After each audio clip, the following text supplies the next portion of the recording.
আসসালামু আলাইকুম সবাইকে, কেমন আছেন সবাই? আশা করি অনেক ভালো আছেন। ব্লেন্ডারের ৬ষ্ঠ নম্বর পর্বে আপনাকে স্বাগতম।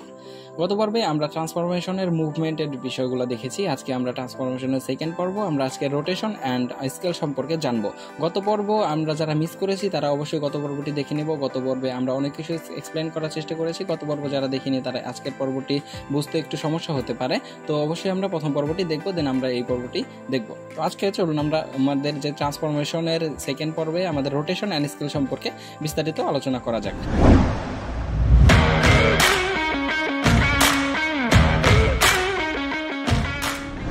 এখন আমরা রোটেশন বলতে কি বুঝাই? রোটেশন বলতে আমরা ঘোরানোকে বুঝি, যে কোনো কিছু ঘোরানো। তো আমরা রোটেশন এবং স্কেল এই আমরা যেমন মুভমেন্ট তিনটি ভাবে করতে পেরেছি এবং আমরা সেইভাবেই আমরা রোটেশন এবং স্কেলও সেই একইভাবে তিনভাবে করতে পারবো। এক হলো আমাদের যে টুলবারটি আছে, টুলবারটি ব্যবহার করে, দুই আমাদের যে প্যানেলটি আছে আমাদের সাইড প্যানেল, সেই সাইড প্যানেলটি ব্যবহার করে, দেন আমাদের যে ইয়েটা আছে এই কিবোর্ডে শর্টকাট আছে, সেই শর্টকাটের মাধ্যমে আমরা কিবোর্ড এবং মাউসের শর্টকাটের মাধ্যমে আমরা সেগুলো করব। তো প্রথমেই আমরা আমাদের যে অবজেক্ট এখানে ক্যামেরা এবং লাইট আছে সেগুলো ডিলিট করে দিই, এগুলো আমাদের দরকার নেই আমাদের বোঝার ক্ষেত্রে। তো এখন আমাদের যে বেসিক অবজেক্ট আছে সেটা হলো আমাদের একটা কিউব আছে। এই যে কিউবটিকে আমরা ব্যবহার করে এগুলো সব কিছু দেখবো। তো এই টুলবারের মধ্যে আমাদের যে এই যে একটা টুল আছে সেটা হলো রোটেট টুল। এই রোটেট টুলটা সিলেক্ট করলে এখানে আমাদের তিনটা এই পয়েন্ট দেখাবে। আমাদের যে তিনটা, যে রেড, তারপর গ্রিন অ্যান্ড ব্লু, এই তিনটা হলো আমাদের অ্যাক্সিস পয়েন্ট। আর এই যে চারদিকে যে সার্কেল দেখাচ্ছে সাদা কালার, সেটা হলো আমাদের সামনে থেকে যে যতটুকু ভিউ দেখা যাচ্ছে এইটুকুর মধ্যে এইটুকুকে রোটেট করবে। এখন আমরা যে দিকেই রাখি না কেন সেই দিক থেকে ওই সামনেরটুকু রোটেট হবে, যে কোনো দিকেই রাখি না কেন। আমরা যদি এই সাদাটুকুকে ধরে এই রোটেট করি সেক্ষেত্রে আমাদের সামনের যে ভিউ বোর্ড আছে, ভিউ এই যতটুকু ওইটুকুকে রোটেট করবে। তো চলুন আমরা পরবর্তীতে যাই। এখন আমরা যদি এই যে গ্রিন আছে, গ্রিনটা হলো আমাদের, আমরা জানি আমাদের ওয়াই অ্যাক্সিস। তো এটা হলো আমাদের ওয়াই অ্যাক্সিস বরাবর, এটা ধরে যদি ঘুরাই তাহলে ওয়াই অ্যাক্সিস বরাবর ঘুরবে। আমরা যদি রেডটাকে ধরি, রেডটা ধরলে এক্স অ্যাক্সিস বরাবর ঘুরবে, এবং আমরা যদি এই ব্লুটাকে ধরি সেক্ষেত্রে আমাদের জেড অ্যাক্সিস বরাবর এটা কিন্তু ঘুরবে, রোটেট করবে। তো এটা কিন্তু আমরা অলরেডি জেনে গেছি, এটা কিন্তু আমাদের ধরতে খুব সুবিধা হবে। যারা আমাদের যে প্রথম পর্বটি দেখেছি তাদের জন্য খুবই সুবিধা হবে, সেখানে আমি অনেক হাইলি বিস্তারিতভাবে আলোচনা করেছি। তারপর আমরা যদি আমাদের সাইড প্যানেলের মাধ্যমে যাই, সাইড প্যানেলের মাধ্যমে গেলে এখানে দেখতে পাবেন যে রোটেশন নামে একটা আছে। এখানে এক্স এবং ওয়াই এবং জেড এই তিনটা আছে। তো আমরা এক্স বরাবর যদি এটা মানটা বাড়াই সেক্ষেত্রে এক্স বরাবর ঘুরবে, ওয়াই বরাবর মানটা বাড়ালে ওয়াই বরাবর, জেড বরাবর ঘুরালে জেড বরাবর ঘুরবে। তো আমরা এটা অবশ্যই বুঝতে পেরেছি।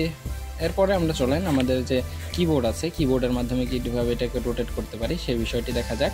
এখন কিবোর্ডের মাধ্যমে আমাদের রোটেট টুলটাকে ইনেবল করতে হলে আমাদের কিবোর্ডের আর প্রেস করতে হবে। আর প্রেস করলে এটা আমাদের মাউস দিয়ে যদি ঘোরাই সেক্ষেত্রে আমাদের যে কোনো দিকে রোটেট হবে। এটা কিন্তু ফ্রি হ্যান্ড রোটেশন হচ্ছে। তো এরপর আমরা যদি এটাকে ফিক্সড করতে চাই, এটা যদি আমরা আগেই বলেছি যে আমরা যদি আগের অবস্থানে রাখতে চাই সেক্ষেত্রে মাউসের রাইট বাটন ক্লিক করতে হবে। আর যদি আমরা এখন এটাকে সিলেক্ট না রেখে আমরা এখানে সিলেক্ট বক্সে এইটাকে সিলেক্ট রাখি, তো আমরা যদি চাই যে আর প্রেস করে এটাকে ঘোরাবো সেক্ষেত্রে কিন্তু এটা আমরা যে কোনো দিকেই ঘোরাতে পারবো। আর আমরা যদি চাই যে এটাকে আমি আর প্রেস করে এক্স অ্যাক্সিস বরাবর ঘোরাবো সেক্ষেত্রে আমরা এক্সকে নির্দিষ্ট করে দেওয়ার জন্য এক্স প্রেস করব, তাহলে এটা কিন্তু এক্স অ্যাক্সিস বরাবর ঘুরবে। আর আমরা যদি চাই যে আর রোটেট করবো ওয়াই অ্যাক্সিস বরাবর তাহলে ওয়াই প্রেস করতে হবে, তাহলে এটা ওয়াই অ্যাক্সিস বরাবর ঘুরবে। এবং যদি চাই যে জেড অ্যাক্সিস বরাবর ঘুরবে সেক্ষেত্রে জেড প্রেস করতে হবে। এভাবে আমরা যদি এক্স ওয়াই জেড যে কোনো প্রেস করি সেক্ষেত্রে এটা এক্স ওয়াই জেড বরাবর ঘুরবে। এখন আমরা যদি চাই যে এইটাকে আমরা একটা নির্দিষ্ট অ্যাক্সিস বরাবর একটা নির্দিষ্ট ডিগ্রিতে ঘোরাবো সেক্ষেত্রে কিভাবে সম্ভব? এটাকে আমরা যদি আর প্রেস করব, আর প্রেস করে যদি এক্স অ্যাক্সিস বরাবর 45 ডিগ্রিকে আমরা ঘোরাতে চাই তাহলে এক্স প্রেস করতে হবে। দেন আমরা 45 করব, নাম্বার প্যাডে 45 টাইপ করব, তাহলে কিন্তু এটা 45-এ এক্স অ্যাক্সিস বরাবর 45 ডিগ্রিতে রোটেট হয়ে যাবে। দেন আমরা একটা ক্লিক করলে এটা কিন্তু ফিক্স হয়ে যাবে।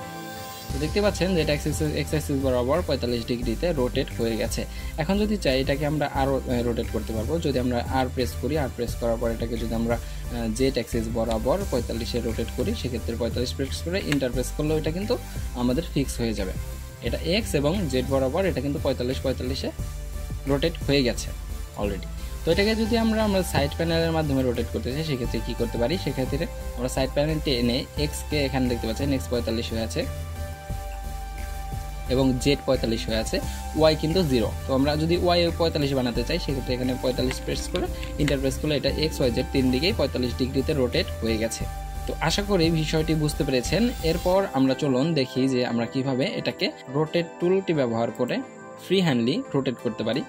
তো এটা রোটেট টুলটি ব্যবহার করে আমরা ফ্রি হ্যান্ডলি রোটেশনের ব্যাপারটি দেখি। তো ফ্রি হ্যান্ডলি রোটেট করার জন্য এখানে আমরা এই রাউন্ডের মাঝখানে যে কোনো জায়গায় ধরে যদি আমরা এটাকে ধরে আমরা রোটেট করি, সেক্ষেত্রে কিন্তু আমরা এই টুলটি ব্যবহার করে যে কোনো দিকে ফ্রি হ্যান্ড রোটেট করতে পারতেছি। তো এই হলো রোটেশনের মোটামুটি ব্যাপার। এখন রোটেশনের দিকে আমি এত রোটেশন করলাম, রোটেশন করার পর এখন যদি চাই যে এটাকে আমি আমার আগের অবস্থানে ফিরিয়ে আনবো, সেই ক্ষেত্রে আমরা সেটাকে কিভাবে করতে পারি। সেটার ক্ষেত্রে আমরা এটাকে এখান থেকে অবজেক্ট থেকে ক্লিন থেকে লোকেশন ক্লিন করলে এটা কিন্তু আমাদের আগের অবস্থানে ফিরে আসবে। এখন আমাদের একটা কিবোর্ড শর্টকাটও আছে এই জায়গায়, এবং আমাদের সাইড প্যানেলের মাধ্যমে করতে পারবো। সেক্ষেত্রে আমাদের এই সাইড প্যানেলটি এনে এখান থেকে রোটেশন আমাদের এই জায়গায় 0 করতে হবে, তারপর ওয়াইও 0 করতে হবে এবং জেড বরাবর এটাকেও আমাদের 0 করে দিতে হবে। এন্টার প্রেস করলে এটা আমাদের রোটেশন 0 হয়ে যাবে এবং এটা যে অবস্থানে ছিল আগে সেই অবস্থানে ফিরে আসবে। এখন আমাদের এই যে আমরা যদি চাই যে এটাকে রোটেশন করে যে কোনো দিকে রোটেশন করে এটাকে আমরা কিবোর্ড শর্টকাট ব্যবহার করব, সেই ক্ষেত্রে আমাদের কিবোর্ডের অল্টার আর প্রেস করতে হবে। সেই ক্ষেত্রে আমাদের এটা আগে যে অবস্থানে ছিল সেই অবস্থানে ফিরে আসবে।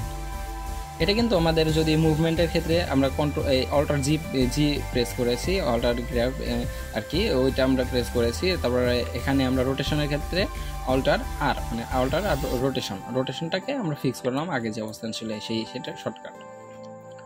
তো চলুন এরপর আমাদের এই যে স্কেলের ব্যাপারটা দেখি। স্কেলের ব্যাপারটা আমরা 3 ভাবে দেখব। সেক্ষেত্রে আমাদের স্কেল করার জন্য আমাদের এখানে একটা স্কেল টুল আছে, এই যে দেখতে পাচ্ছেন এখানে একটা স্কেল লেখা। স্কেল টুলটাকে যদি আমরা এনেবল করি, সেই ক্ষেত্রে আমাদের 3টা অ্যাক্সিস দেখবো, এক্স ওয়াই জেড অ্যাক্সিস, এবং 3টা রেক্ট্যাঙ্গল দেখতে পারবেন এবং একটা সার্কেল দেখতে পাবেন। সেই ক্ষেত্রে আমাদের রেগুলার কাজ কি? এখন আমরা যদি এক্স অ্যাক্সিস বরাবর এটাকে বড় করি, সেই ক্ষেত্রে আমাদের এটাকে ধরে টান দিলে এটা কিন্তু আমাদের এক্স অ্যাক্সিস বরাবর লম্বা হচ্ছে এবং বা ছোট হচ্ছে। এরপর আমরা যদি এক্স অ্যাক্সিস বরাবর না গিয়ে ওয়াই অ্যাক্সিস বরাবর স্কেল করতে চাই, সেক্ষেত্রে এটা আমরা করতে পারবো ওয়াই অ্যাক্সিসটাকে ধরে। আবার এখানে জেড অ্যাক্সিস বরাবর আপনি ছোট বড় করতে পারবেন।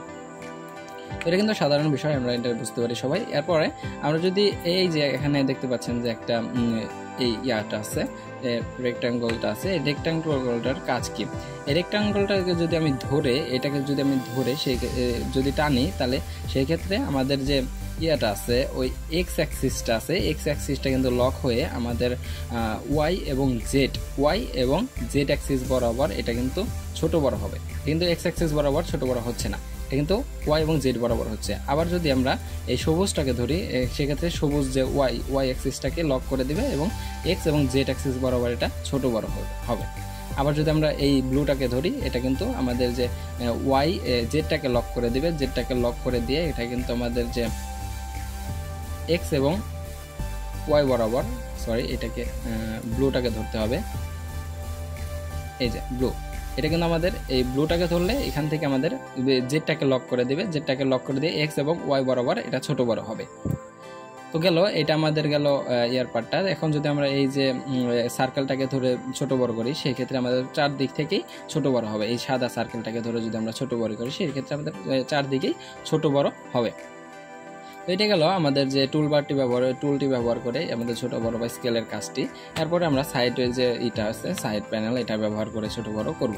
তো এই ক্ষেত্রে আমাদের স্কেলের এখানে দেখতে পাবেন যে এখানে আমাদের যে স্কেলের একটা প্যানেলের স্কেলের একটা অপশন আছে, এখানে আমাদের এক্স বরাবর এটা স্কেল কিন্তু আমাদের সবসময় এই সবগুলো 1 থাকে, এক্স এও 1 থাকে, তারপর ওয়াই এও 1 থাকে, জেড এবং জেডেও 1 থাকে।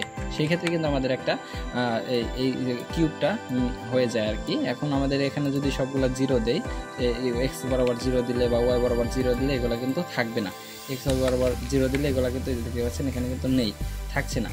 তো সেক্ষেত্রে আমাদের এখানে একটা ভ্যালু রাখতে হবে, এখানে সব জায়গায় 1 একটা ভ্যালু রাখতে হবে। এখন আমরা যদি চাই যে এক্স বরাবর 5 মিটার বা 10 মিটার হবে, সেক্ষেত্রে এখানে 10 বা 5 প্রেস করে এন্টার প্রেস করলে এটা কিন্তু 10 মিটার হয়ে যাবে।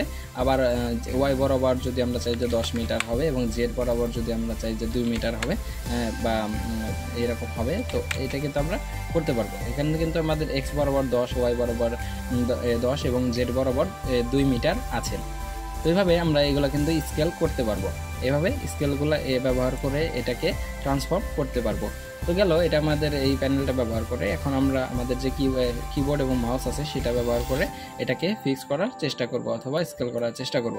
তো এখন আমরা যদি চাই যে এটাকে আমরা আমাদের কিবোর্ড ব্যবহার করে স্কেল করব, সেক্ষেত্রে আমাদের স্কেলের জন্য এস প্রেস করে আমাদের এটাকে স্কেল টুলটা এনেবল করতে হবে। তাহলে আমরা আমাদের স্কেল টুলটা স্কেল টুলটা এনেবল হয়ে যাবে। তো এস প্রেস করে আমরা স্কেল টুলটা এনেবল করে এটাকে কিন্তু যদি টানি সেক্ষেত্রে চারদিক থেকেই ছোট বড় হবে এবং যে কোনো দিকেই আর কি বেড়ে যাবে, সব দিকেই বেড়ে যাবে।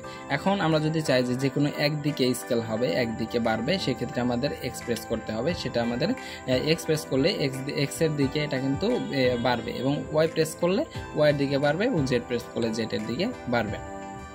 এখন আমরা যদি চাই যে এটাকে স্কেল করার পর এখানে যদি আমি ক্লিক করি, সেক্ষেত্রে এইটাকে আমরা যদি আগের অবস্থানে ফিরে পেতে চাই, সেক্ষেত্রে আমাদের কি করতে হবে? সেক্ষেত্রে আমাদের করণীয় অল্টার এস। তাহলে আমাদের এই যে কিউবটা আগের যে অবস্থানে ছিল বা আগের যে মাপে ছিল সেই মাপটিতে ফিরে আসবে।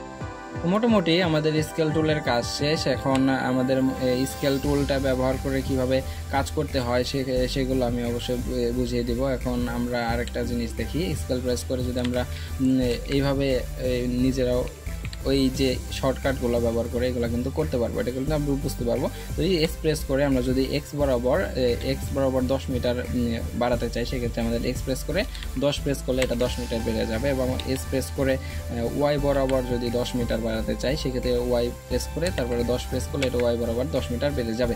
আবার যদি চাই যে এস প্রেস করে এটাকে আমরা জেড বরাবর 1 মিটার করবো, সেক্ষেত্রে কিন্তু আমরা এইগুলা করতে পারবো। এটা কিন্তু 1 মিটার অলরেডি আছে, এর জন্য ট্রান্সফর্ম হলো না।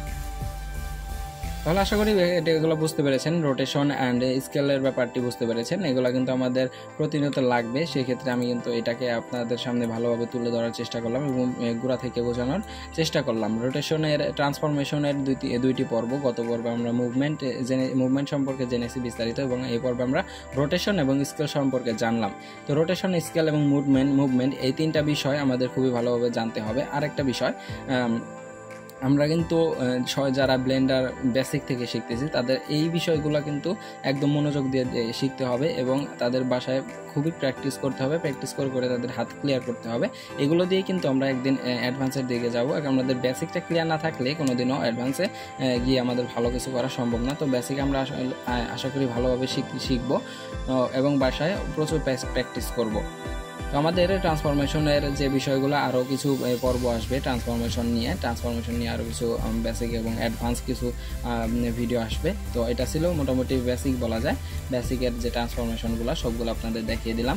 তো আজকে এই পর্যন্তই। ভালো থাকবেন সবাই। ভিডিওটি ভালো লাগলে অবশ্যই লাইক, কমেন্ট, শেয়ার করবেন এবং আমাদের চ্যানেলটি অবশ্যই সাবস্ক্রাইব করে রাখবেন। ধন্যবাদ সবাইকে। আসসালামু আলাইকুম।